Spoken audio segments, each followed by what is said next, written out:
Talks in Annapolis heating up about proposed juvenile crime laws. The back and forth between lawmakers adds violence, leaves Baltimore residents on edge. A surprise shakeup in the U.S. Senate race. Former Governor Larry Hogan running for the open seat. A closer look at his announcement and why an expert says Hogan made that decision. And a live look over Las Vegas, where in less than 24 hours, the Kansas City Chiefs face off against the San Francisco 49ers in Super Bowl 58. Rocco DeSangro joins us with a preview of the big game. Live from WBFF in Baltimore, this is Fox 45 News at 10. Baltimore police releasing shocking video of what appears to be a group of teens in West Baltimore assaulting and robbing a man before running off. The alarming crime comes as talks of changes to juvenile justice laws heated up in Annapolis this week. I think there need to be some big changes just across the board, not just DJS, but just everything. Good evening, I'm Vincent Hill. Thank you so much for joining us. This week, lawmakers and prosecutors went back and forth over changes which would hold juveniles more accountable.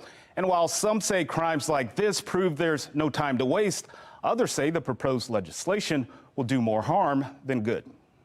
I know this bill is going to disappoint both sides of the debate. As lawmakers debate over changes to the state's juvenile crime laws.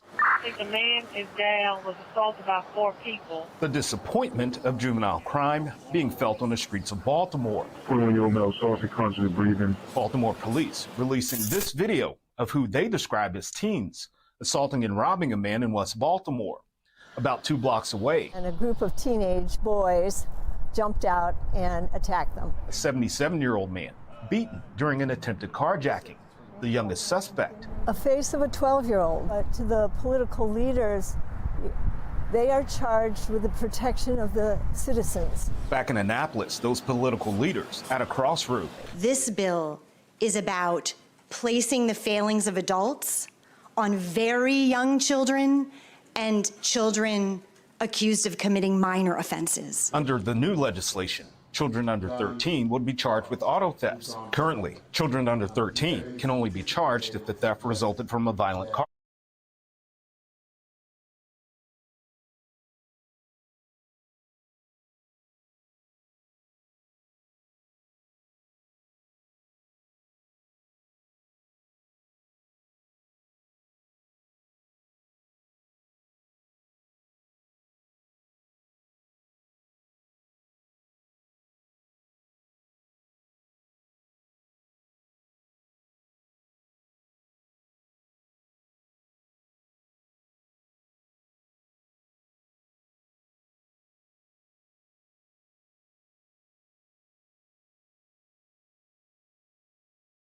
are never even seeing the inside of a police station. Meanwhile, questions are being raised about how leaders will work with the Secretary of Juvenile Services, given the differences in philosophy. One of the main pieces of that legislation, extending probation time in certain cases. However, Vincent Schiraldi believes in getting rid of probation altogether.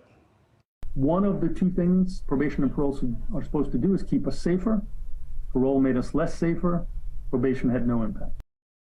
And last week, Fox 45 pressed Senate President Bill Ferguson on whether Schiraldi could be a roadblock to the Democrats' crime plan. Are you concerned that the Secretary of DJS may not be on board with the current policies or proposals being unveiled from the General Assembly? We were there with the House Speaker and the Governor. The Governor is the chief executive. If he has confidence moving forward, I do too. He's the one that is charging his secretaries to implement the law. And so I think our job as the legislature is to hold everybody accountable. Fox 45 sent questions to the Department of Juvenile Services asking whether Secretary Schiraldi supports the proposal to expand the length of probation, whether he supports the other aspects of the proposal, and why he wasn't there when Democrats announced that plan. The department responded in a statement, but not answering any of our questions. Yesterday, we asked you, do you think lawmakers should hold juveniles accountable for violent crime? 99% of those who voted said yes.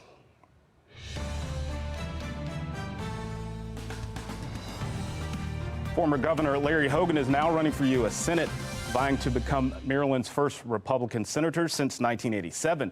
During his time as governor, he pushed for 2 tough-on-crime bills, multiple years in a row. The first, the Judicial Transparency Act. That bill would publish sentencing data, including the names of judges. A watered-down version of that bill passed in 2022, although critics say the changes really didn't provide the transparency the original bill intended to create. The other, the Violent Firearm Offenders Act. It aimed to implement mandatory minimums for felonies committed using guns and impose stricter penalties on repeat violent offenders. It passed the Senate twice, but stalled in the House. When he left office, Hogan called that his biggest frustration during his time at the State House. We had legislation that we thought was critically important, and every single year, all of the city leaders and all of the city legislators killed those bills. That's my biggest frustration of being governor, that we couldn't get that fixed. But it wasn't for a lack of trying, it was for a lack of cooperation. Now, Hogan says he's tired of politics in Washington and wants to bring change to Capitol Hill. In his announcement posted to X yesterday, Hogan said he wants to get to work with solutions to fix what he calls, quote, the nation's broken politics and to fight for Maryland. However, Hogan's announcement comes as somewhat of a bombshell for some political pundits, as he's made it clear numerous times that he wasn't interested in a Senate seat. I'm not really cut out to be a legislator. You know, going to Washington, arguing with 99 other people and never getting anything done. I'm not sure I'd be passionate about doing that every day. One political analyst had this to say about why Hogan has had a change of heart.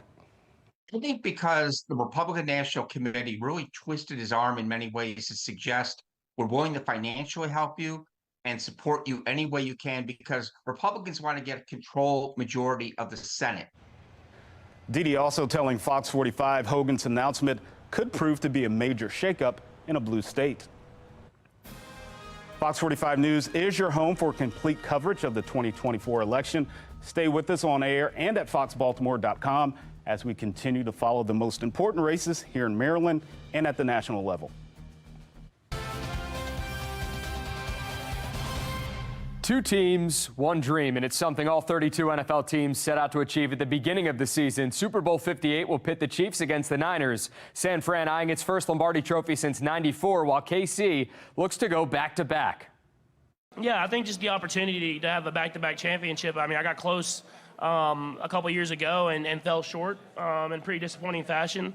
And so just being able to be back on this stage and have that opportunity, not a lot of teams have had that opportunity before, and obviously not a lot of teams have done it. So just having that opportunity and trying to make sure that we maximize that moment. All of the strain, the stress is to get to this moment, playing 3.5 hours of the championship. And so for us, we're like, all right, we are where we want to be and where we've always wanted to be. And now it's just going to come down to the moment and keeping things simple and playing the game how we know how to play it. The Niners are the odds-on favorite ahead of this one, but that's nothing to Patrick Mahomes and the Chiefs. It's a team that's been on this stage time and time again. They're ready. Kickoff for Super Bowl 58. That's scheduled for 6:30 p.m. Eastern. Vince. We are getting ready for our next weather maker, and that could lead to impacts starting tonight. Still, it's mostly cloudy around the state and pretty mild as we enjoy temperatures well above average. Currently, we're seeing numbers in the 50s. Annapolis at 58, one of the higher spots on the map. Now, compared to today, it is going to be a little bit cooler tomorrow, about 13-degree drop in temperatures. We're looking at highs reaching the upper 50s tomorrow. Yes, it's still above average, but it is going to be mostly cloudy with a chance for a few stray showers. That's as we get ready for the next weather maker. Notice that cold front over our region. There are a few showers behind that system, and those showers could lead to some areas of rain tonight, but we're really talking tomorrow as we get ready for those scattered showers. And even on Monday as we start the work week, we have another weather maker on the way. Coming up, we'll have a closer look at the timing of the rain and when you can expect a winter-like cool down in my full forecast. Back to you. All right, Jasmine, thank you. Coming up, a Project Baltimore report finds Maryland schools are spending your tax dollars on learning how to spend your tax dollars. The serious questions officials are raising. And after the break, an exclusive sit-down with City Council President Nick Mosby. Fox 45 presses him on his testimony at his ex-wife's federal trial, and while the public should still have faith in his leadership.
It was my colleague who asked about the tax lien that was on your property. You said that it had been taken care of, but that was a lie. Yeah. Why did you lie to the public? Baltimore City Council President Nick Mosby sitting down for an exclusive interview this week, discussing his financial problems discovered during his testimony in his ex-wife's federal trial. Now, he spoke with our Mackenzie Frost before filing paperwork to run for another term. In a story you're seeing first on Fox, Mosby explains why the people of Baltimore should still trust him. In his city council president office, Nick Mosby agreeing to talk about his testimony during his ex-wife's federal mortgage fraud trial. It was my colleague who asked about the tax lien that was on your property. You said that it had been taken care of, but that was a lie. Yeah.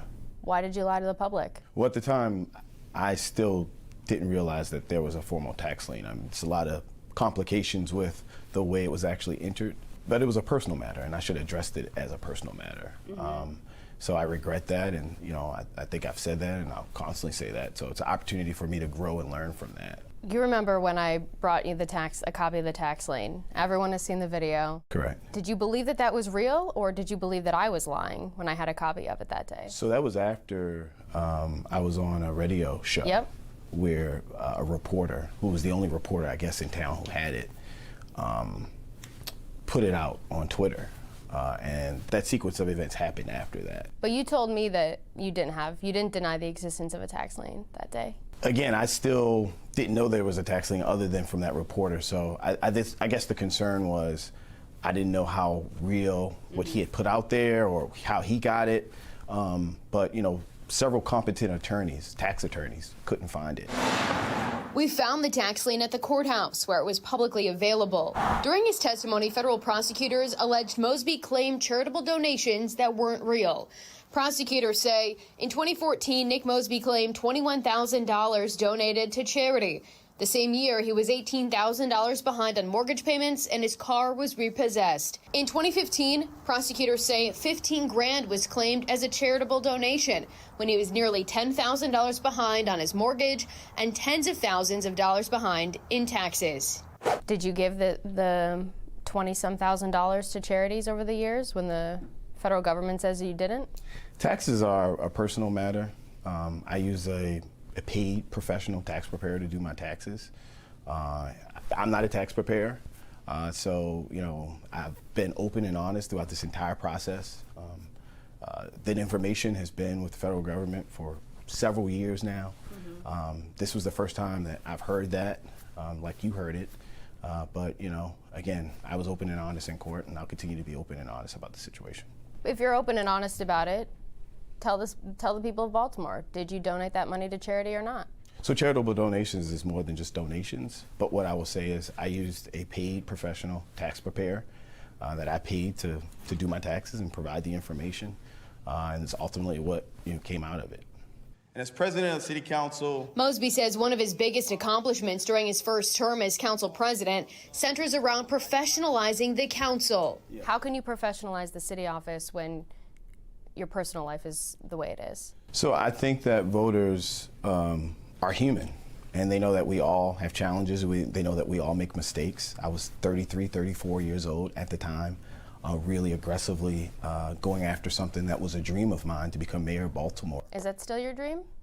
It's my dream to serve the citizens of Baltimore, but at the time, to really go after and support the citizens of Baltimore in the way that I thought was best. And it created some financial challenges for me and really some consequences that I never intended. Mosby is falling behind in fundraising for his re-election efforts. The latest reports show he has just over $180,000 in his campaign coffers. Zeke Cohen, seeking to unseat him, has pulled in more than $530,000. And Shannon Sneed, another candidate, has $169,000 in the bank. They can raise all the money in the world that they want. They don't have the legislative record that I have. They haven't come and shown up in the way that I've constantly shown up for a city that I love. They're not from Baltimore. They're not by Baltimore. I am. And I think voters really see that and see through that. They also didn't get on those stand under oath and admit to lying to the public. Correct. So that takes a lot, because you don't have to. I didn't plead the fifth. I got on stand. I was a man of what happened 10 years ago. I talked about it. And I think that was my duty. I've been responsive and transparent throughout that entire process. But I did not have to be. I did that because it was the right thing to do. Can the voters trust that you won't lie to them again? I think the voters do trust that and know who I am. They know my integrity. They know my character. In Baltimore, Mackenzie Frost, Fox 45 News.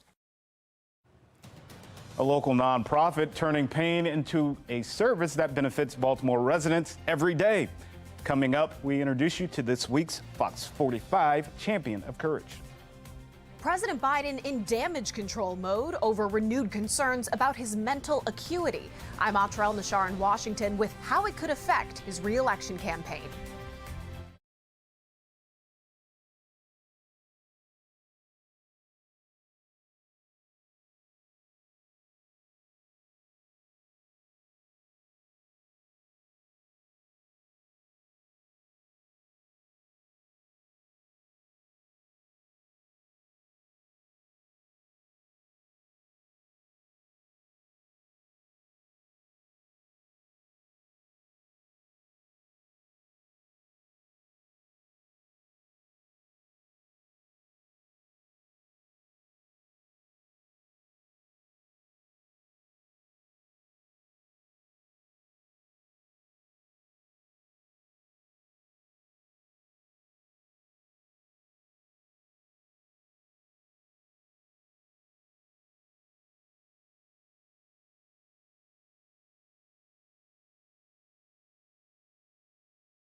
The White House defending President Biden's mental capacity after a special counsel report reinforced concerns some voters have about his memory. The investigation behind the report looked into the president's handling of classified documents that resulted in no criminal charges. National correspondent Atra El-Nashar reports. Let me say a few things before. A visibly angry President Biden defending his conduct and mental fitness Thursday night. I'm well-meaning and I'm an elderly man and I know what the hell I'm doing. Special counsel Robert Hur, a Trump-appointed former U.S. attorney, declined to seek criminal charges but delivered a scathing indictment of the president's mental acuity that may take a heavy political toll during an election year. Mr. Biden's memory was significantly limited, the report said, and he did not remember even within several years when his son Beau died. How in the hell dare he raise that? Frankly, when I was asked the question, I thought to myself, it wasn't any of their damn business. Later, when asked about the crisis in Gaza, he called the president of Egypt the president of Mexico. The president of Mexico, Sisi, did not want to open up the gate. Republicans quick to go after the president, some calling for the 25th Amendment to be invoked and remove him from office, ramping up attacks on the president's age that started long before Hur's report. He can't put two sentences together. He can't find the stairs off a stage. Trump has made gaffes confusing Nikki Haley for Nancy Pelosi, confusing Hungary and Turkey. Why is the mental acuity narrative so much more on Biden? I think part of it is that Trump is just known for this sort of like word salad. And so it's almost just like it's maybe less notable that he does that. Political analyst Kyle Kondik says given concerns about his age, the president should do more public appearances through the November election. 76% of voters said they have concerns about Biden not having the mental and physical health for a second term, according to a recent NBC News poll. The only way you reassure people as to whether you're, with it and capable of doing the job is to actually be out there. For Democrats worried about holding on to the White House in November, the report and the president's response adds to their anxiety. In Washington, I'm Atrell Nishar reporting. Coming up, a local nonprofit helping residents in one area of the city who say their grocery store is too expensive. Their mission in tonight's Champion of Courage.